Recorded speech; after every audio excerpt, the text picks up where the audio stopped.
le chapitre de cette clinique du SEO pour partir sur le Zoom SEO. Aujourd'hui, on fait de l'audit live. C'est un exercice que j'adore parce que je me dis que je suis concrète et que ça fait une démo. Ça, j'aime bien. Que de faire du blabla, même si blabla, c'est bien et j'essaie que ça soit le plus structuré et concis. Et c'est pour ça que, avec Marilou, sur tous nos lives, on a des notes avec toutes les informations importantes pour être sûr de ne pas s'emballer dans du blabla et qu'après, tu passes à côté d'une information importante. C'est vraiment un pense-bête. Donc, l'idée aujourd'hui, c'était qu'effectivement, on vienne analyser, et ce que j'aimais bien dans ce côté d'aller chercher les candidats à la mairie de Paris, c'est qu'on puisse faire des comparatifs. Voilà. Et je me dis que c'est plutôt rigolo d'aller comparer des candidats à la mairie de Paris.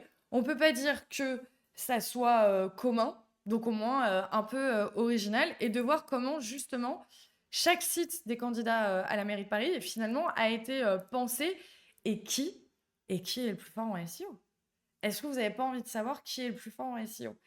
Bah, je vous donne la réponse. Moi, je vais vous donner la réponse.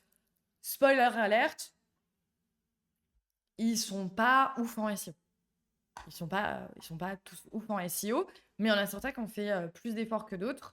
Donc, je vous propose c'est qu'on le fasse de manière assez scolaire où on va passer d'un candidat à l'autre, l'un après l'autre. Comme ça, c'est parfait, je trouve, pour faire les comparatifs. Mais juste pour reposer du contexte, parce que bah, moi, je pars pas en audit live sans me poser les questions. Et je pense que tout le monde doit faire comme ça. C'est pourquoi les candidats ont un site? Quel est l'objectif derrière le site?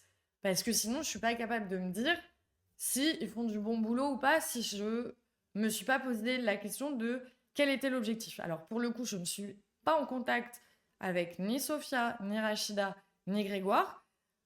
Avec les clients ou les prospects, c'est bien de leur reposer la question de quel est l'objectif derrière le site, même si des fois c'est plus évident que d'autres. Mais là, j'ai supposé, et j'espère que vous êtes d'ailleurs, les a déjà mis dans une unité de surveillance de dispo. Ah, excellente question. Mais en tout cas, je ne sais pas si vous êtes d'accord avec moi, mais du coup, je me suis dit, bah, l'intérêt de créer un site quand tu es candidat, quand tu es exposé à la politique comme ça, c'est au moins d'être présent sur certains mots-clés un peu stratégiques comme mairie de Paris, maire de Paris, et d'aller chercher des mots-clés de notoriété. Donc, par exemple, si on prend l'exemple de Rachida Dati, bah, Rachida Dati maire, Rachida Dati programme, Rachida Dati décision Paris, enfin, tout ce spectre-là. Et pourquoi je trouve ça hyper intéressant, c'est que à une période où on a des médias quand même qui peuvent euh, avoir des lignes édito. Encore une fois, on ne parle pas de politique. Mais du coup, c'est pour ça que j'essaie de bien choisir mes mots pour ne froisser personne, car ce n'est absolument pas l'objectif de ce live. Mais du coup, à l'ère où on a des médias qui ont des lignes édito, qui peuvent parfois, du coup, déformer des propos, accentuer sur des axes, où du coup, tu peux perdre finalement la main sur ta communication, sur ce que tu es en train de dire, sur tes idées, parce que ça va si vite à travers tous les médias, des médias qui ont en plus une grosse puissance en termes de visibilité, notamment dans les moteurs de recherche. Bah, du coup, je trouve ça hyper intéressant d'avoir un site quand même puissant pour justement garder la main sur sa prise de parole, qui fasse autorité sur la fiabilité, de dire bah non, regarde, moi j'ai jamais mis ça sur mon site, ça c'est vraiment ma prise de parole, mes idées, et j'ai pas attendu que tu fasses un buzz sur moi ou que tu me fasses une interview où j'ai pu me sentir piégée ou je sais pas quoi, où tu as déformé mes propos. C'est clairement ça l'information principale. Et du coup, je trouve que c'est là, au-delà même de juste d'un cahier des charges, de tu te présentes à une élection politique, tu dois avoir un site, c'est qu'en plus de ça, à l'ère des IA, c'est encore plus indispensable. Pourquoi? Parce que moi, je vous le dis, et je ne sais pas si vous l'avez observé aussi autour de vous, c'est que les gens qui voulaient justement s'intéresser de manière un peu plus approfondie aux idées et aux programmes des candidats, souvent ont interrogé les IA de manière très simple de peux-tu me faire une synthèse des programmes de ces candidats-là? Peux-tu me faire un comparatif des prises de décision qui sont différentes entre les candidats? J'en ai plein dans mon entourage qui sont aidés des IA pour justement gagner du temps et se faire une idée de qui était le candidat et de ses idées profondes et de ses valeurs.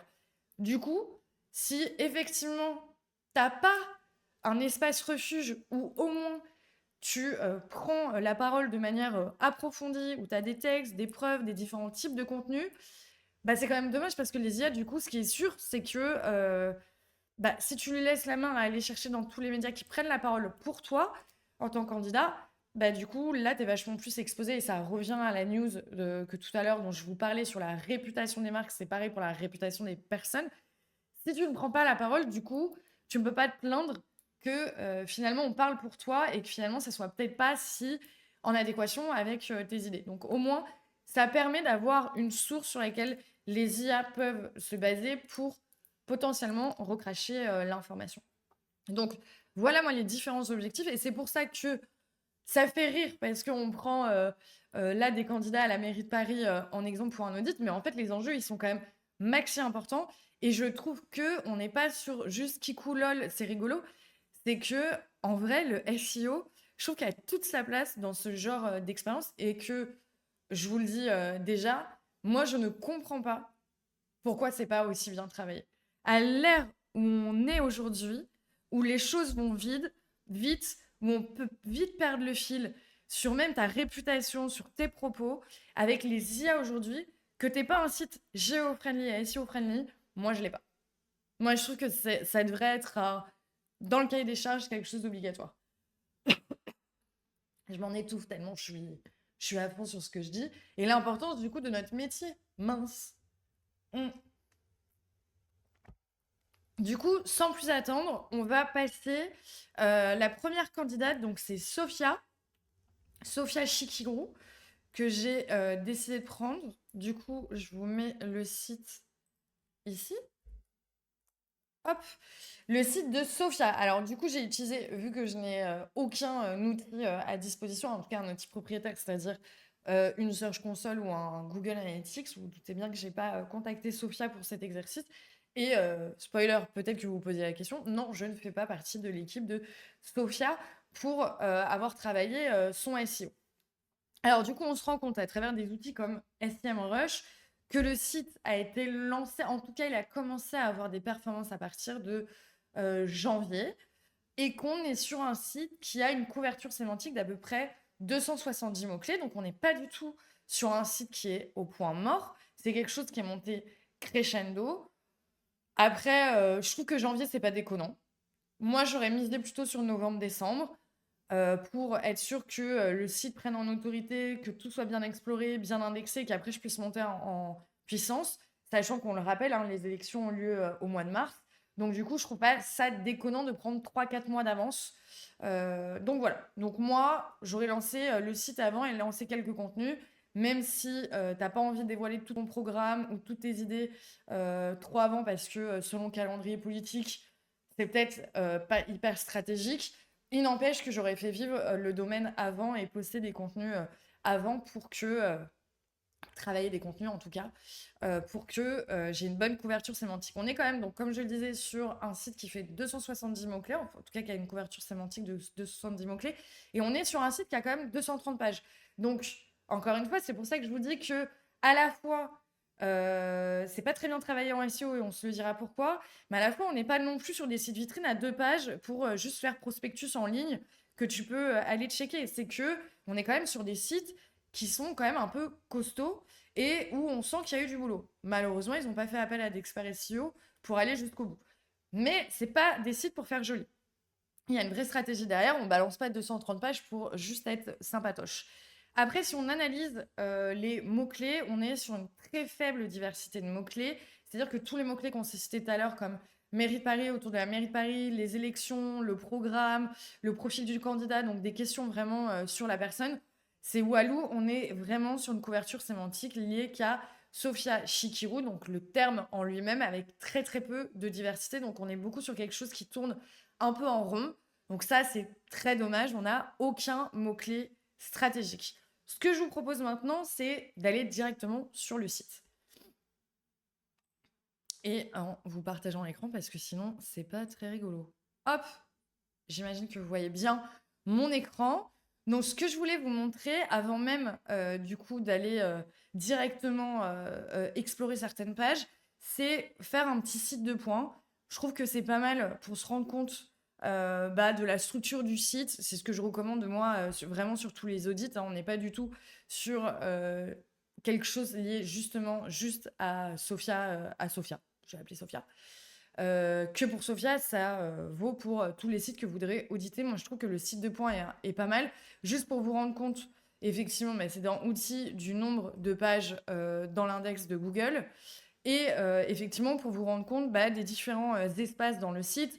Et là, on peut se rendre compte qu'il y a imprint, voilà, et qu'on a différentes pages de tags avec des titles pas du tout bossés. Je pense que là-dessus, tout le monde sera d'accord avec moi. On a la page programme qu'on voit ici. Financé, j'ai l'impression qu'on avait un autre truc, ouais, financement. Donc ça, c'est classique de... J'avais pas compris que quand je mettais des noms de tags dans ma page, ça créait des pages. Donc ça, c'est l'erreur un peu classique et c'est un peu dommage que c'est pas été contrôlé. Hop, voilà. Après, c'est un peu pareil, hein. On se rend compte que finalement, ce qui fait la richesse du site, en tout cas le fait qu'il y ait d'aussi nombreuses pages, c'est à travers les pages tag. Donc ça, c'est un petit peu dommage parce que potentiellement, c'est pas, et on s'en rend compte, des pages qui ont été forcément très travaillées. On voit qu'il y a des choses un petit peu bizarres dans les métadescriptions. C'est des choses qui potentiellement se sont générées un peu de manière automatique parce que personne n'a envie d'avoir title âge sur sa page, alors que potentiellement, ça parle quand même d'un sujet important qui est le plan pour prendre soin des personnes âgées. J'imagine que Sophia aurait aimé que sa page rayonne sur un autre terme que âge. Ensuite, si on re-rentre dans le site, j'ai fait l'exercice, effectivement, moi, l'une des pages qui, je trouve, est le plus stratégique sur ce type d'écosystème, c'est quand même le programme qui est la requête qui va être le plus requêté. Donc, c'est là où tu as tout intérêt que ça soit ton site et pas quelqu'un qui parle de ton programme et qui potentiellement donne son interprétation, son point de vue et machin. Et du coup, c'est pas tes idées qui transpercent directement, donc tu as tout intérêt à ce que ça soit ta page de site qui remonte. Donc sur la partie programme, on est sur une page, pour le coup, assez longue, assez riche, où on retrouve un sommaire ici. Donc ça, c'est plutôt bien fait. Moi, j'aime bien cette idée-là. Et après, donc là, il y a RS, hein. C'est dans le header, c'est une page hyper importante. On est sur quelque chose du contenu assez classique, avec quand même un sommaire, ce qui, ça, est une bonne chose d'un point de vue SEO classique et géo-friendly. Je trouve juste un peu dommage qu'on n'ait pas intégré des éléments un peu plus multimédia, c'est-à-dire les tableaux ou encore des visuels. C'est quand même assez intéressant pour l'internaute, l'encourager à le lire, qui est différents moyens de passer l'information. Et on le rappelle aussi pour les IA qui sont assez friands de ce style de mise en page. Hop. Ensuite, venez, on se fait un petit test assez basique. Touc. On check la structure HN. Malheureusement, elle n'est pas terrible. On est sur des basiques du coup qui ne sont pas du tout appréhendés, hein. Quand on voit que le H1, il n'est même pas renseigné, on sent qu'on s'est plutôt attelé à mettre en forme un template sans se rendre compte de l'impact que pouvait avoir le choix de titre ou sous-titre sur le balisage HN.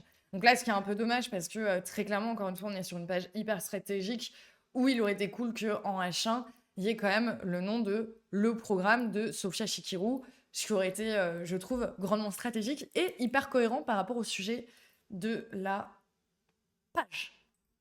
Donc ça, déjà, on se dit, ça sent pas bon le SEO. Si une structure HM sur une page aussi importante n'est pas gérée, c'est que ça sent pas bon le SEO. Ensuite, il y avait, je crois que c'est le comparatif. Ah non, les prises de position, non, c'est pas. Qu'il y avait une page un peu FAQ. Voilà, c'est celle-ci. Questionnaire, charte, pétition et prise de position.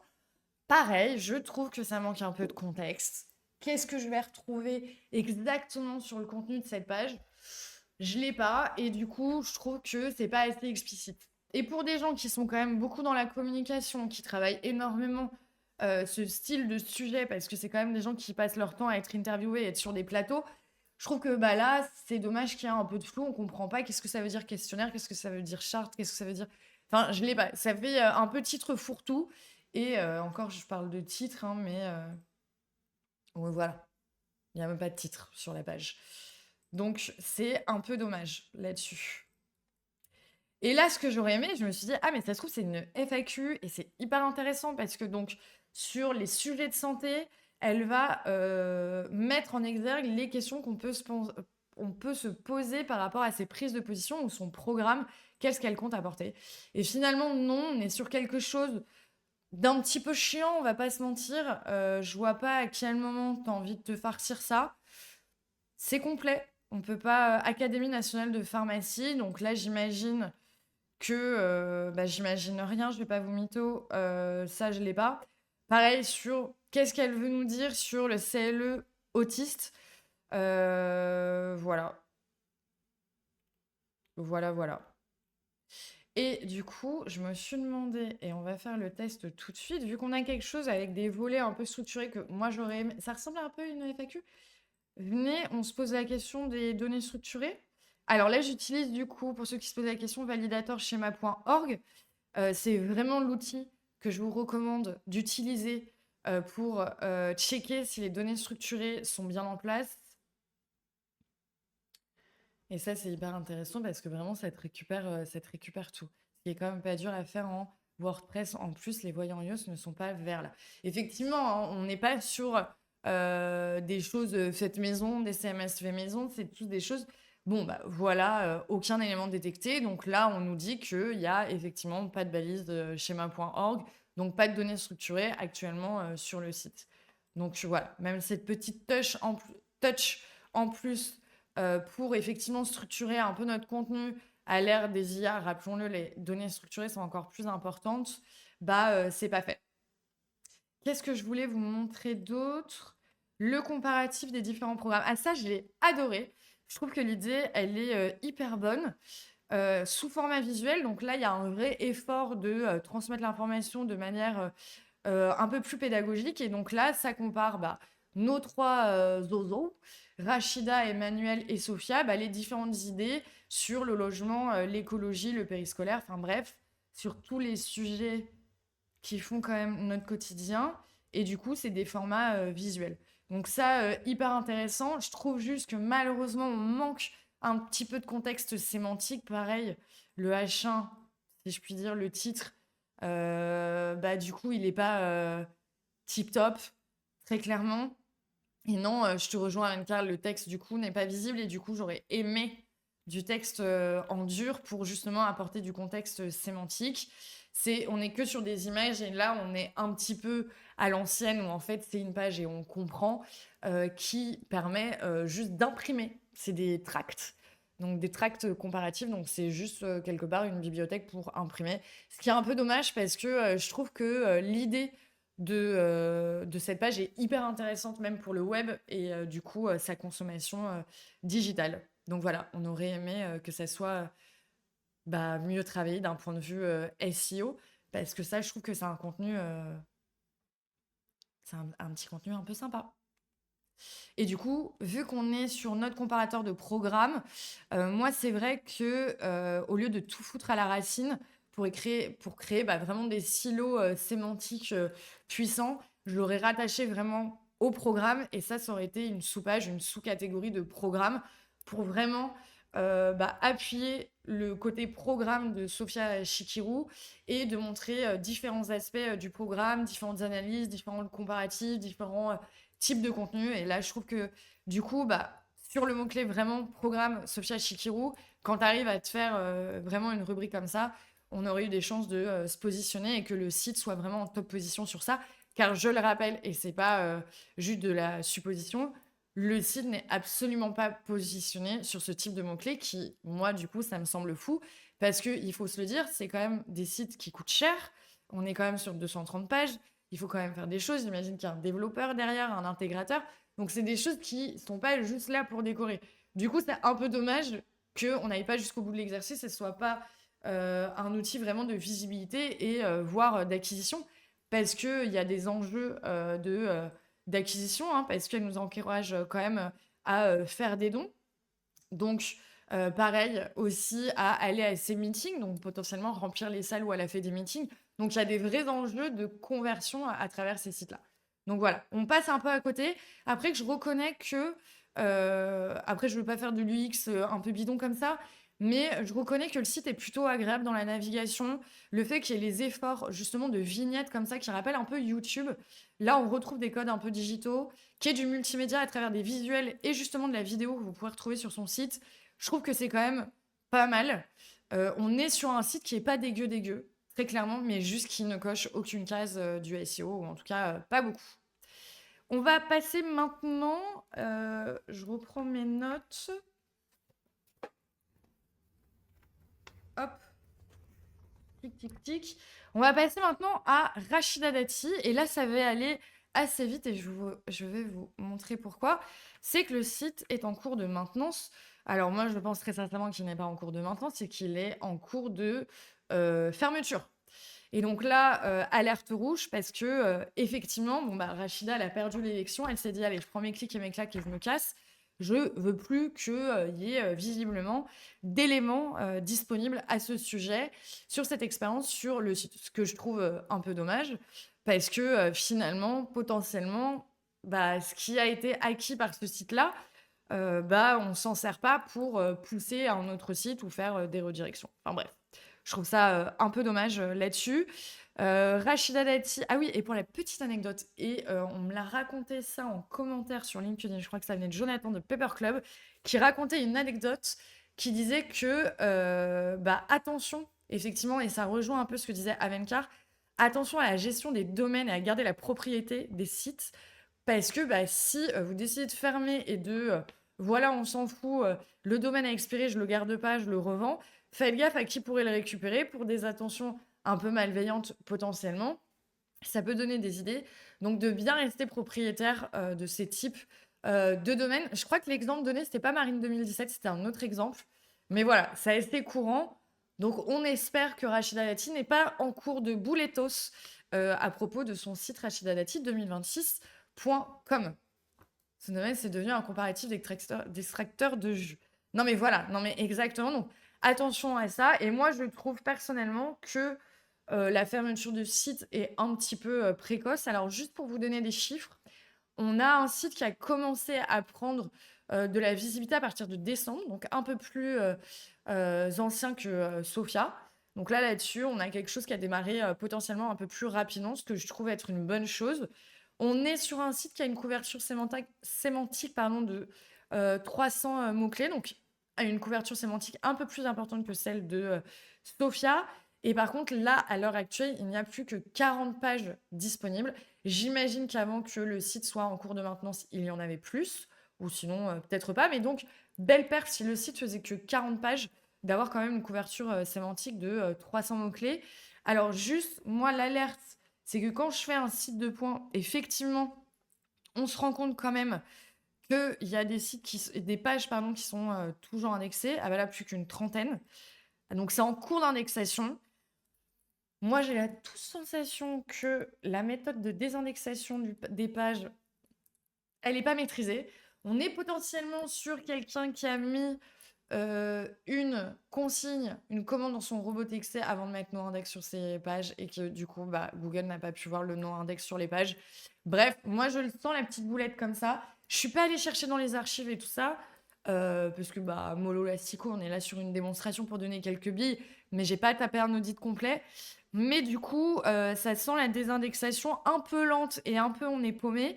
On a beaucoup, et vous le voyez ici avec la petite étiquette, en fait, ce qui est encore indexé depuis le site de Rachida, c'est surtout les pages PDF.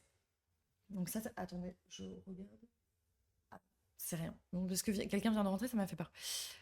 Et donc du coup, bah, là, on est un peu dans la panade pour désindexer visiblement les PDF. Donc ça, là-dessus, c'est pour ça, c'est ce qui me fait dire que c'est pas terrible.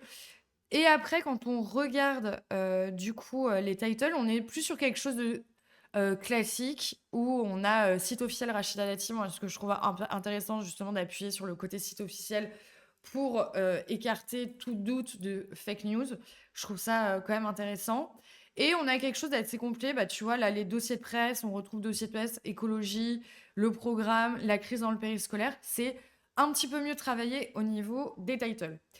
Ensuite, on a quelques mots-clés intéressants. Je vous parlais de la couverture sémantique. C'est vrai qu'on a quelque chose d'un peu plus solide où on retrouvait des mots-clés comme Rachida Dati municipalité ou encore Rachida Dati agenda, que je trouve hyper intéressant, ce qu'on voyait tout à l'heure, parce que ces sites-là ont quand même pour objectif de faire ramener du monde dans les meetings et du coup de sortir dans les top positions sur Rachida Dati agenda permet de véhiculer une information officielle du coup aux internautes. Donc ça, je trouve ça hyper intéressant.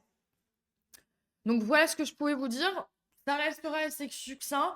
On est sur une Rachida qui a décidé de ne pas continuer avec son site. Son site est en maintenance. Ça galère sur la désindexation. On a une couverture sémantique qui était plutôt intéressante et assez costaud. On aurait aimé creuser un peu plus, mais ça sent la chose un petit peu plus solide. Mais on sent que Rachida, elle est à deux doigts de faire l'erreur d'abandonner son nom de domaine. On l'espère pas. Les PDF sont encore accessibles exactement. Donc, pour quelqu'un, en tout cas, moi, c'est l'intuition que j'en ai, qui a envie de tourner la page et de passer à autre chose, je trouve ça dommage quand même qu'il y ait tous les programmes et du coup tous les textes toujours dispo pour le PDF, sous format PDF. Ça manque un petit peu de cohérence à ce niveau-là. Alors, troisième candidat, du coup, dont j'ai décidé de parler. Hop, non. Rachida, c'est bon, on t'a déjà assez vu. Hop là. Bah, c'est Manu. Emmanuel, notre petit Emmanuel qui a donc gagné les élections, au cas où si vous n'étiez pas au courant. Pour le coup, on est sur un site beaucoup moins large, beaucoup moins dense. On est sur environ 70 pages. Et pour le coup, on a énormément de mots-clés. On est à plus de 1300 mots-clés en termes de couverture sémantique. Et avec des mots-clés stratégiques qui sont hyper intéressants, comme Emmanuel Grégoire Paris. Bah ouais, quand tu t'intéresses à lui, c'est quand même hyper intéressant d'avoir un site qui ressort sur ce genre de mots-clés.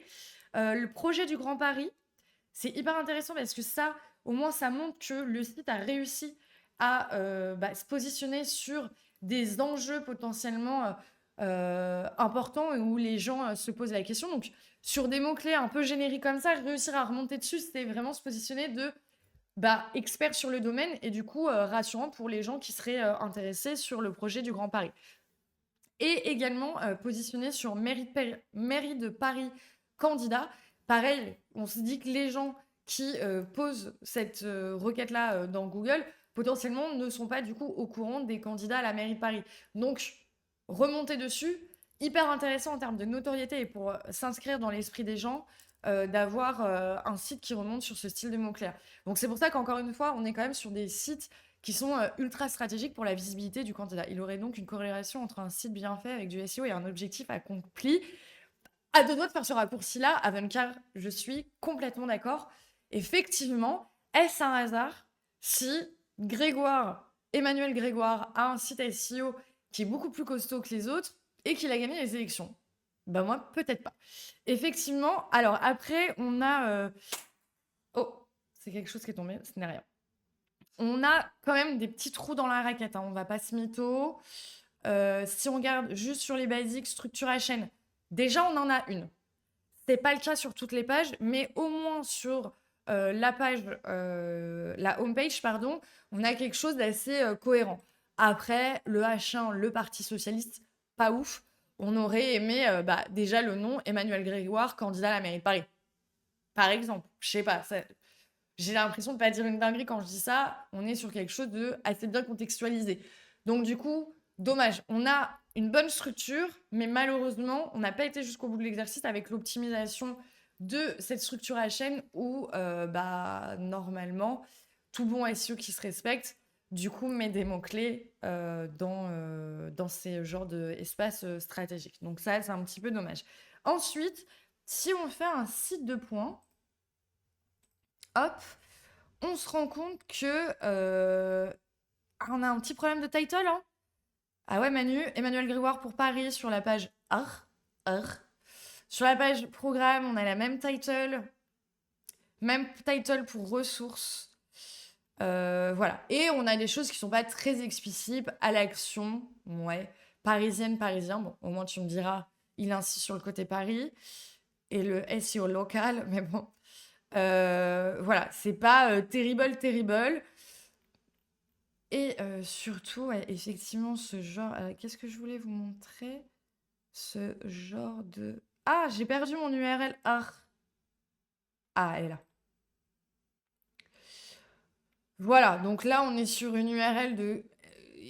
Qu'est-ce que tu veux nous dire par ça? On n'est pas sur une URL très explicite. Nos têtes de liste où, effectivement, hop, là, c'est la présentation de toute l'équipe. Hop, donc là, pas déconnant. Sachant qu'en plus, c'est cliquable. Donc, on a quelque chose de assez bien construit en termes d'arborescence où vous avez vu, on garde le répertoire. Du coup, on a une URL qui suit la navigation. Donc, on est sur quelque chose de plutôt bien structuré et avec pas mal d'informations à ce sujet. Mais il y a une autre chose, pardon, qui m'a interpellée, c'est que quand on est sur la home page, oh, qu'est-ce que c'est que cette histoire?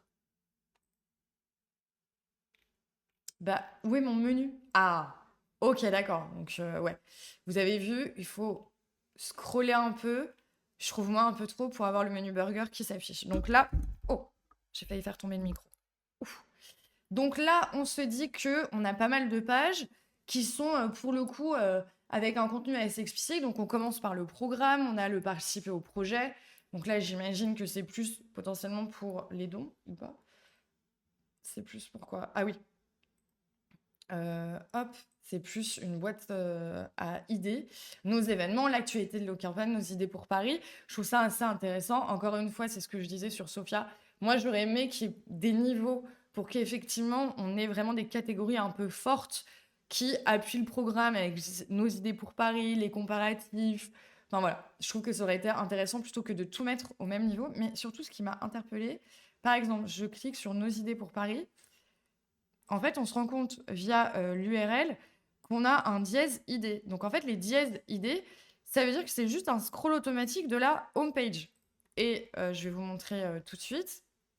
Hop, on est bien sur la homepage et en fait, en cliquant dans le menu, j'ai eu un scroll automatique. Donc c'est pas des vraies pages, c'est juste en fait, on a indiqué à un endroit spécifique que je la refais quand l'internaute clique que ça amène à cet endroit spécifique de la page, donc sur la section ID. Donc, quand vous avez des dièses dans les URL, c'est que c'est forcément un scroll automatique qui vous emmène vers des sections bien précises. Et donc là, la section ID. Sauf que là, vous vous dites, ouais, ok, bon, bah, il n'a pas de landing page, qui est d'un point de vue SEO un peu dommage, parce que du coup, on a un peu une homepage un peu fourre-tout, et du coup, on n'a pas des landings qu'on peut travailler avec un champ sémantique bien précis. Donc, ça, effectivement, au niveau SEO, c'est pas terrible. Mais ce qui m'a interpellée encore plus, c'est que, à un moment, je me suis dit, mais attends, mais je l'ai déjà vu cette page. C'est que par exemple, touk, j'arrive ici, je vois, ok, c'est pareil, c'est le même système, c'est un scroll automatique sur la homepage au niveau de la section biographie. Ok. Sauf que moi, quand j'ai cherché, où es-tu, Emmanuel? Quand je regardais mes URL dans site de points, moi, je vois bien que j'ai une URL en dur biographie. Donc, ce qui est un peu dommage, c'est que pourquoi dans le menu, on n'est pas venu mailler la landing, mais on est venu mailler du coup une section de la homepage. Et du coup, ça veut dire que moi, je suis sûre qu'ils ont oublié qu'ils avaient créé cette page-là et qu'ils ont oublié de le mettre dans le menu. Donc, du coup, boulettos, on est un peu sur un petit doublon et c'est un peu dommage. On est en plus sur une page, franchement, qui donne pas envie. Bah, déjà, mets-moi une photo. Mets-moi une photo. Ça manque de source, il n'y a pas de source externe. C'est un peu dommage. On a un blog. Tu vois, Emmanuel, il y a un blog. Oh, qui est un autre site, bordel de cul. C'est dommage. C'est très dommage que du coup, on soit pas resté dans le même écosystème. Donc là, c'est son site perso, Emmanuel Grégoire. Donc, tu vois, Emmanuel Grégoire l'a tiré 2026. Admettons, un jour, il a envie de fermer ce site, ce qui est un peu dommage, je trouve, mais bon, ok. Bah, il faudrait rediriger ce domaine-là vers l'autre, ce serait chouette. Vers son site perso, j'entends.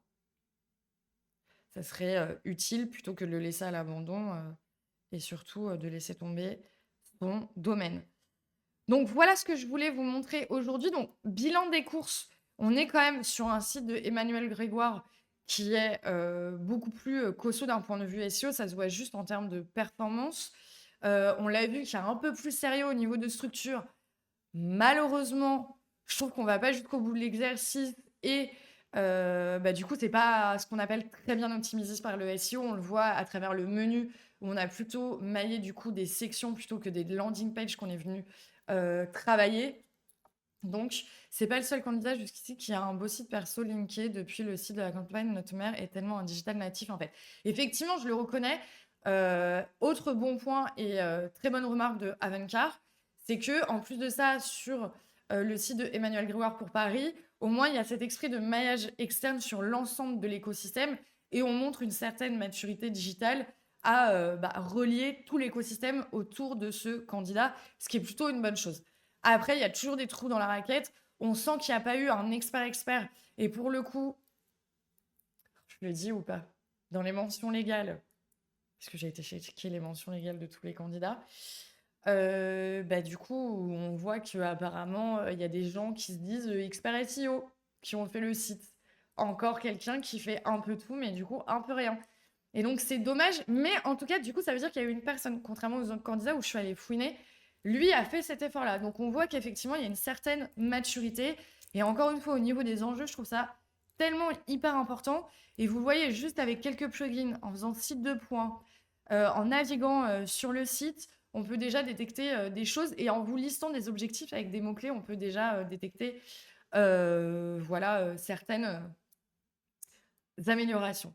Donc, du coup, bah, à la vie comme au SEO, Emmanuel Grégoire remporte le match. Moi, je mettrais du coup en 1 Emmanuel Grégoire, en 2 Sophia Chikirou, qui, moi, je le répète, je trouve que d'un point de vue un peu contenu éditorial, je trouve que c'est hyper intéressant. Le côté multimédia, juste, malheureusement, ça n'a pas été poussé d'un point de vue SEO, mais je trouve qu'il y a des contenus hyper intéressants. Donc en 2, je mettrais Sophia Chikirou parce qu'il y a une très bonne base à venir pousser en SEO. Et en 3, Rachida Dati, qui est déjà en maintenance. Donc du coup, un peu dommage. Et qui, d'un point de vue des indexations, visiblement galère avec les PDF. Donc voilà. Du coup, le SEO, franchement, dans toutes les circonstances, il devrait y avoir du SEO. À partir du moment où il y a des objectifs de visibilité et de conversion, il devrait y avoir du SEO. Hop, je reviens en plein écran. J'espère que vous avez kiffé cet exercice un peu particulier par rapport aux autres audit live qu'on avait pu faire. Au moins, ça vous offrait un support un peu différent, potentiellement une ouverture de chakra un peu différente, un peu battle SEO, effectivement, mashup entre les candidats. Et voilà, et je le répète, Emmanuel a gagné le trophée SEO. Toutefois, si on était sur un bulletin, on lui rajouterait qu'il y a quand même encore quelques efforts à faire. Donc peut-être sur une prochaine campagne, faire appel à des experts SEO. Et je trouve qu'à l'ère de l'IA, effectivement, c'était d'autant plus intéressant de parler de ça. Tout à l'heure, je vous parlais de notoriété, d'esprit négatif qui pourrait remonter dans les IA. Je trouvais que ça faisait bien le pont avec tous les enjeux qu'il peut y avoir autour de tel candidat politique.